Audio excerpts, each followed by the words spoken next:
వినడానికే ఆ పెదవులు ఏవో కబురులు చెబుతుంటాయి. విన్నాననుకున్నవి అన్ని నిజమని నమ్మిస్తాయి.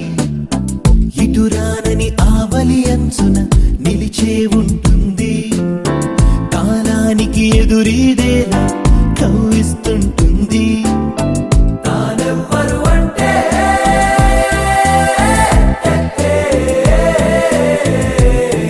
అద్దంలో చూస్తే తను ఓ అమ్మాయి. నిద్దరకే తెలిసే రంగుల నడిరే, చీకటి రంగుల నడిరే. అద్దంలో చూస్తే తను ఓ అమ్మాయి.